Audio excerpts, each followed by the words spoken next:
government that he despised.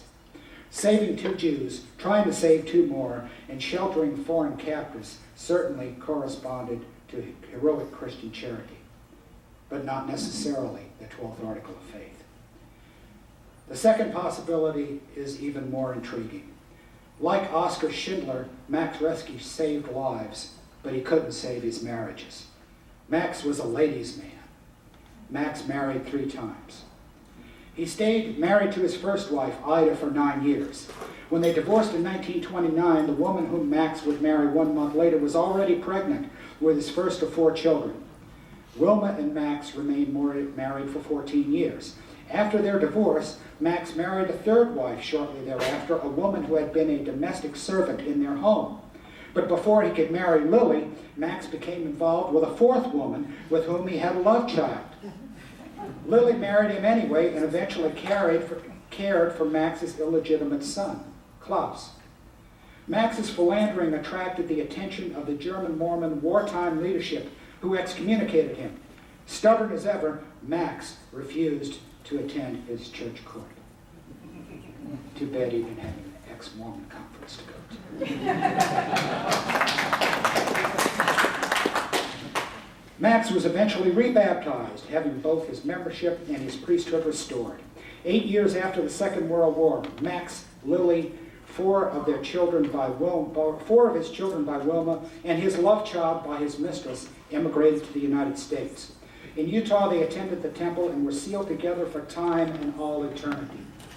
The Mormon concept of marital and family duration, well, you know that. To the world, Max Reschke would have been a hero. To the Mormons closest to him, his marital infidelity, which may have occurred while he held the trusted position of branch president, may have been a disqualifying factor in his heroism.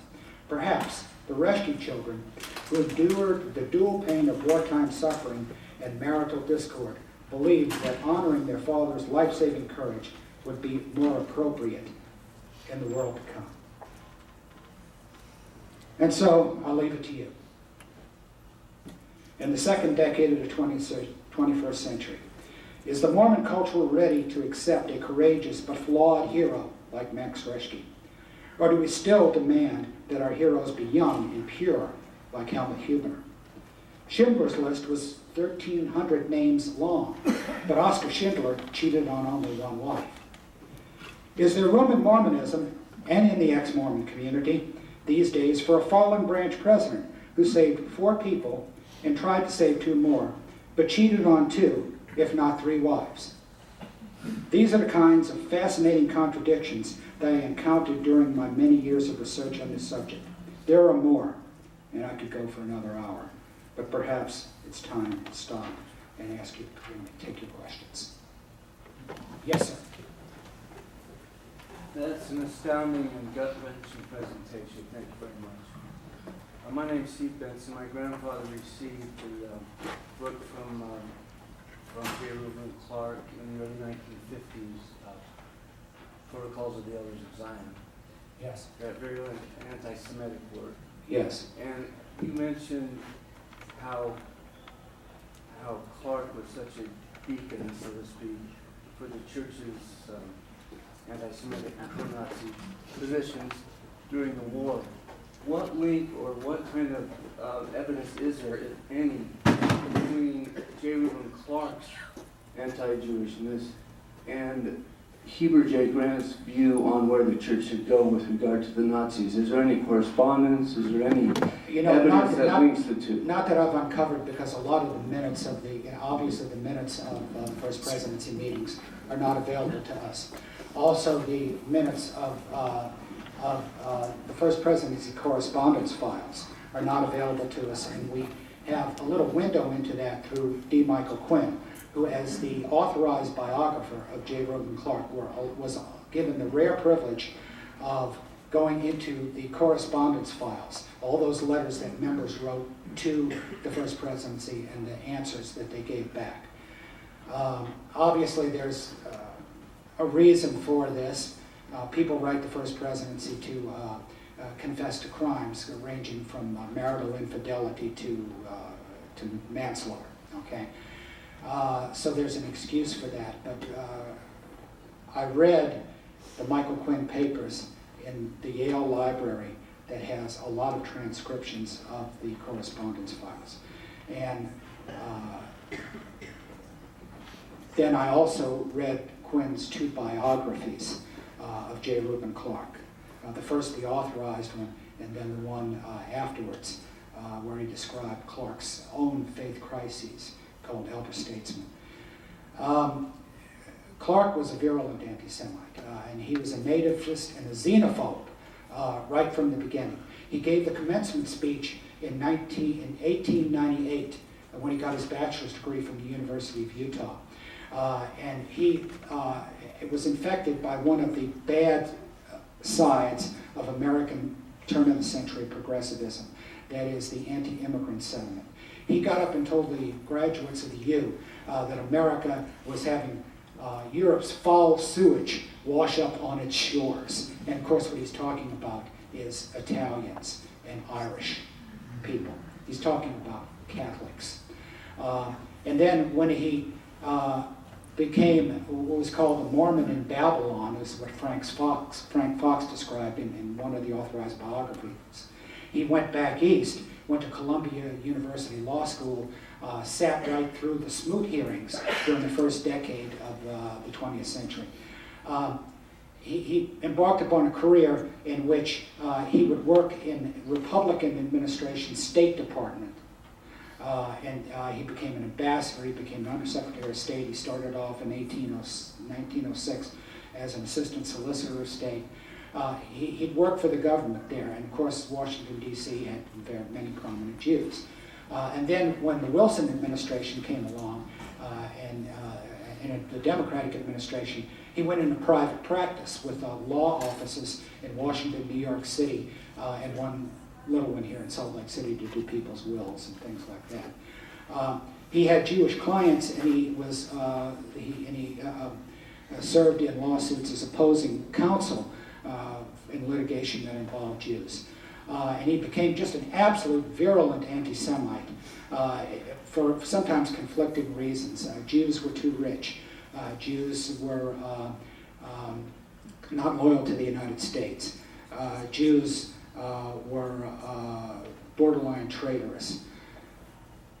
But you asked about Heber J. Grant's connection, and I just don't have. I don't have enough primary evidence of Heber J. Grant's personal feelings with regard to anti-Semitism. I do know that when Grant went to Frankfurt and spoke below that swastika arm banner, his main idea was to tell German Mormons to stay where you are and build up the church, because the LDS Church from about the 1920s on discouraged what was called the gathering. And that was the standard boilerplate thing that Mormon leaders gave German Mormons, in fact most Europeans at the time. Even though there were only about 98 authorized immigrations of German Mormons from the time Hitler took power in 1933 until the beginning of the Second World War.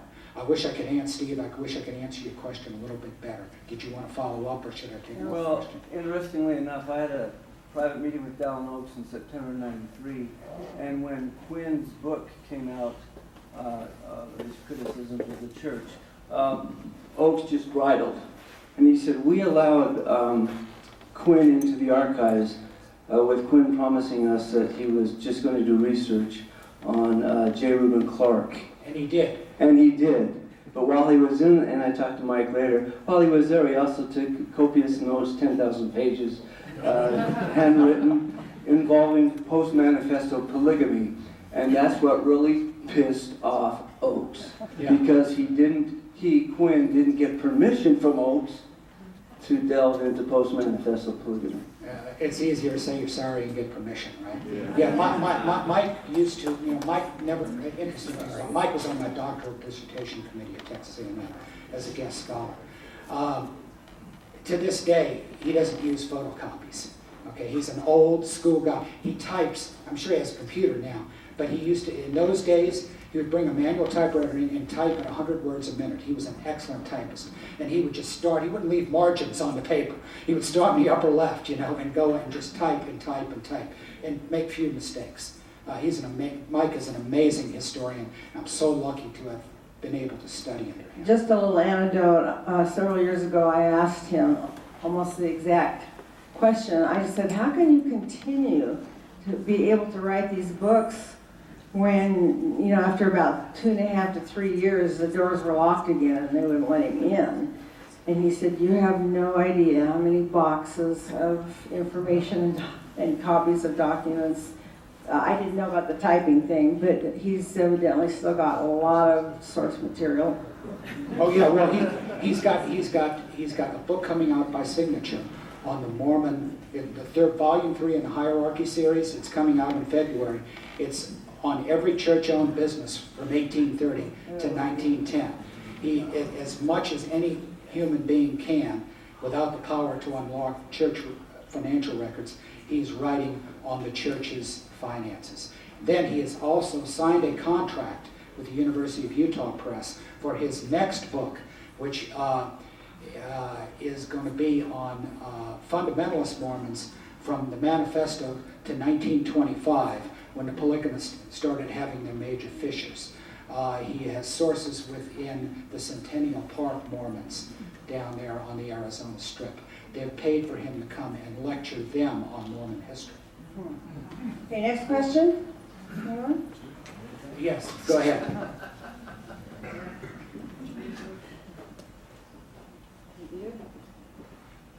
Oh no, I just said, gee, can we come? Centennial Park. No. Don't you find it kind of hypocritical that the hierarchy of Mormonism won't forgive that man that you were talking about, yet 14 million members of the church will stand up and sing hail to the prophet who had 33 to 40 wives? I can't say any better than you.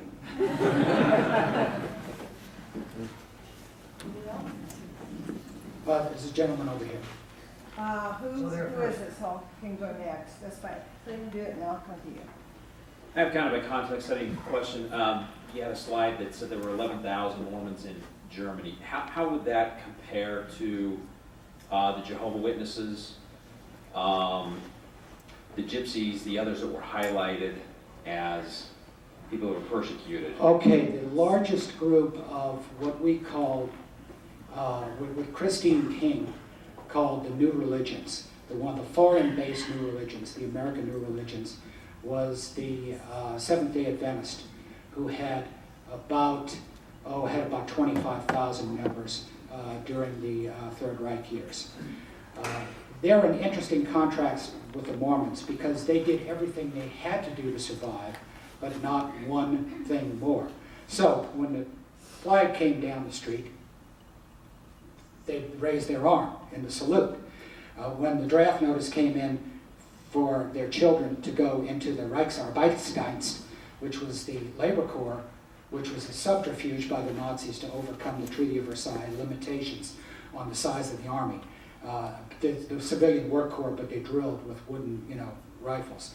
And then when they got drafted into Wehrmacht, they would send their kids, and they would do everything they had to do in order to survive, but not one thing extra, where the Mormons tried to exploit the situation for their mutual, benefit.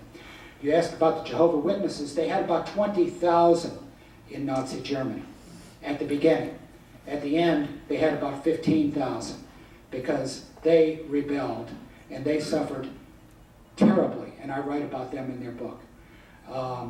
They were pacifist, but they would not go in the army, they would not salute the flag, they would not do anything in that regard, and up to 1/4 of their membership either were executed, killed by thugs, died in concentration camps, or died after being released from concentration camps as a result of illnesses and injuries they had received there.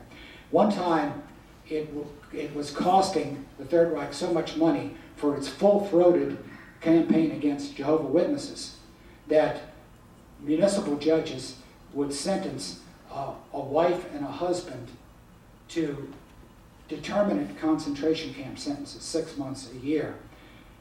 And they would let them do staggered sentences so one could take care of the kids while the other one was in the concentration camp. There are myths and there are realities, myths based on realities with regard to the Jehovah's Witnesses. One of them, which probably has a grain of truth, was there was a concentration camp commandant who would only let a Jehovah's Witness shave him, because a Jehovah's Witness was the only inmate of a concentration camp that he would allow to put a straight razor to his neck. They would not violently resist. But in one concentration camp, the Jehovah's Witnesses still proselytized among fellow prisoners, and in one instance had a small underground printing press. Sounds like Hogan's Heroes, right? But they're there. And the interesting thing is that of all the American small religions, you come fast forward to today, to the second decade of the 21st century.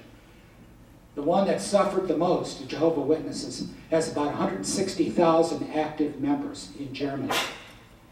The Mormons have 38,000 with only a 30% activity rate. So the Mormons believed in the 12th Article of Faith in supporting the government. Jehovah's Witnesses believed the opposite. Who's doing better now? My question is, are you planning a follow-up book looking at when the Iron Curtain went up? There have been 2 books written, in fact, 3 books, 2 books and a scholarly article written and published by the University of Utah Press on that. And it was authored by a man who had been a mission president of the North German mission in the post-war time. And they give a lot of information on that, but of course it goes through all the filters of having been written by a believer. Mike Quinn tells me that what needs to be my next book, because he thinks that if I do some research on that I will see the other side of it, and I will try to fairly represent both of them. I can't answer that yet. I do other things for a living. I'm an airline pilot and things like that. And writing this book took me 15 years. And if I undertake another scholarly project, it's probably another 10-year project, because I'm going to go about it and I'm going to do it right. So that's a possibility. The next person is here. Thanks for everything you've done and presented here. This is just a curious question from somebody who has never been a Mormon, but I've been doing a lot of research into Mormonism. So the Book of Mormon tells the story of Hebrews, Jewish people, coming to the New World. And they're the founders of the one true religion, which the Book of Mormon now presents to the rest of the world. Can you give me any insight at all as to why there was so much virulent anti-Semitism amongst the leaders of the Mormon Church when their book celebrates the Jewish people? It probably coincided with when the Mormons, at least ostensibly, stopped practicing polygamy with the manifesto and said, now we really mean it, with the second manifesto. And a lot of it disallowed, and Thomas Alexander in his book Mormonism in Transition, he makes this point. He says that all of the vices of larger American society came to be embraced by the Mormons, who then saw themselves as mainstreamers. So there was a lot of anti-Semitism in mainline American thought, and eager to embrace the concepts of American progressivism, which 19th century, early 20th century progressivism, which had some really good stuff in it, but also had some liabilities. The best I can say, as the Mormons were in that regard, were probably no different. And the fact that they were somewhat still in isolation, and those ideas could percolate around. In my book, I quote Fawn Brodie. Okay, Fawn Brodie's father was Thomas McKay, who was a Mormon mission president in Germany. He served 3 Mormon missions in Germany, 1 as a young man and 2 as mission presidents. 1 during the late first decade of the 20th century, and then he came back and was a mission president in Germany and in Switzerland and Austria during the late years of the Third Reich. Fawn Brodie married a Jew, and that she met when she was doing her master's degree work at the University of Chicago. David O. McKay, her uncle, flew out to Chicago to dissuade her from marrying a Jew. Her father wrote, Thomas E. McKay wrote anti-Semitic letters to Fawn, trying to dissuade his daughter from marrying outside of Mormonism. It ran rampant. In Fawn Brodie's papers, there's letters between her and Dean Brimhall and several of the Mormon intellectuals at the time, and she addresses the anti-Semitism in Utah and the fact that why isn't the Deseret News, even though they run news stories about what's happening to the Jews over there, why don't they editorialize against what's happening to the Jews? And she said they're being very careful, not so much to protect the Mormons in Germany, but not to stir up a hornet's nest at home, where there was a great deal of anti-Semitism, where there was rationalization. And one line she wrote said, the Mormons back home might look and see what's happening to the Jews and still realize that they're getting a lot of genealogical information as a counterbalance, and say, God's works in strange and mysterious ways. One more question.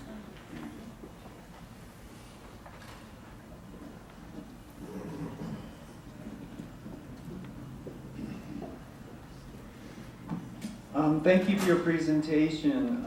You talked about J. Reuben Clark running a firewall or building a firewall around immigration and stopping Jews from immigrating while they still had a chance to get out. In the post-war environment, you had the German cities basically wrecked. So was there another gathering of Zion among German Mormons to Salt Lake City? I ask particularly because Arthur Zander, apparently a resident of the city. Yes, there were 2 great diasporas of German